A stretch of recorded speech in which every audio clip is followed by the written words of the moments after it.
we need to take a break about this Gamergate issue. It's been like 3 weeks or so. I know I said that when I made a video 3 week, a week ago, I said 3 weeks, but still 3 weeks. But here's the thing. Hironobu Sakaguchi, the creator of Final Fantasy and now head of the company Miss Walker, game studio Miss Walker, that is, went to Square Enix to battle, to have a right. He battled over Chrono Trigger because he wants to make a sequel. He failed. Many people are up in arms and say that Square Enix is greedy, Square Enix doesn't, lost its touch to the gamers, and blah blah blah, all that jazz. Square Enix is dumb. You know the drill. What people really don't understand is it's a matter of actually protecting your intellectual product. Intellectual product. If you want to know what I mean, because this is really a legal issue. If you're going to look way back, well, when Mr. Hideki Kamiya left Capcom or he was sacked, either of the two, Capcom said that they want a Devil May Cry reboot. A Devil May Cry outside of Hideki Kamiya's Devil May Cry. And Ninja Cherry stepped into the plate and said that, hey, we can make it possible to have the reboot of Devil May Cry. Capcom agrees. So they started to fund the game. They started to actually supervise the game and how it's going to be.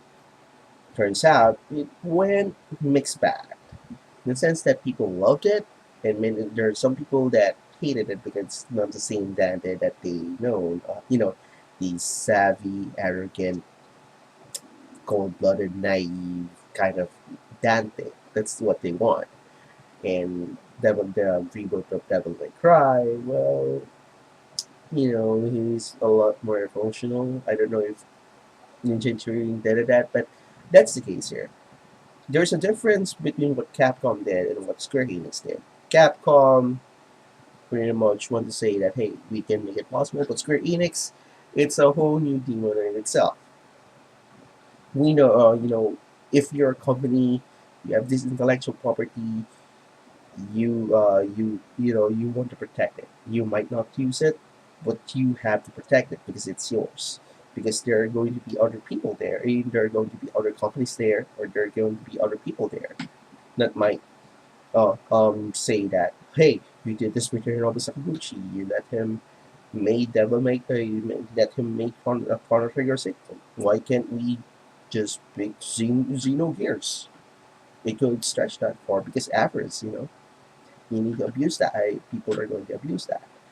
But what the point here is, there are some legal issues here because if it was made, how is it going to be for Square Enix? If it became successful, how much are going to actually earn from it? And not to mention, if it bombed, well, it's going to be their fault. It's going to be, of course, considering that Chrono Trigger is an IP of Square Enix. If it bombed, then they're going to fund the project. And not to mention, Hironobu Sakaguchi is working in Miss Walker, uh, a game studio funded by Microsoft. I'm not kidding. So that's going to be a conflict of interest right there. Have you considered that? I know that you want, I want myself a, some, Chrono game. I wanted myself a Chrono game. But Chrono Trigger, it's a closed book already. For me, it doesn't, nothing's going to be added on here. Nothing's going to be added there no more. This, it's pretty much done by itself. And I know that you say that Chrono Cross is a dumb sequel following a pretty classic, but come on, drop it. It's like saying that Final Fantasy Final Fantasy 7 is a sequel of Final Fantasy 6, which isn't, and you're saying it's just the same. It's the same argument we have, and If you're a company, if you're one, you're a big company, you have intellectual property that as prestigious as that, and someone just come to you and say, I want to make a sequel of this game.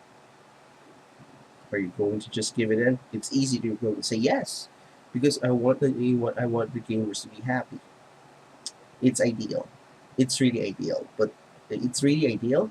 But in the real world, this is the corporate world that we're talking about. It's going to hurt them as much as it's not going to hurt you, because they're the ones who actually own it. Whether it bomb or it's successful, it's going to be their fault. It's going to be on their shoulders. But you have to understand this. They need to protect whatever property they have, because that's theirs. They have every right to have a say, whether they want it or they not. You just have to deal with it. It's not that I am saying it's not. It's not, if you're thinking that I'm a Square Enix White Knight, I'm not.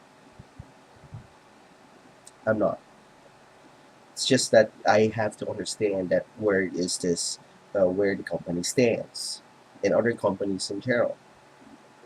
Heck, you can even ask Messiah, the Languager series, why other companies haven't cashed in on that franchise. It's simple.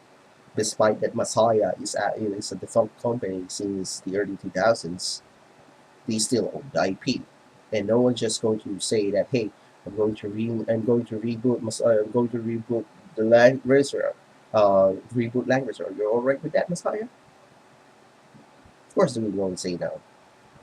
It is still their intellectual property regardless, and that is the key here.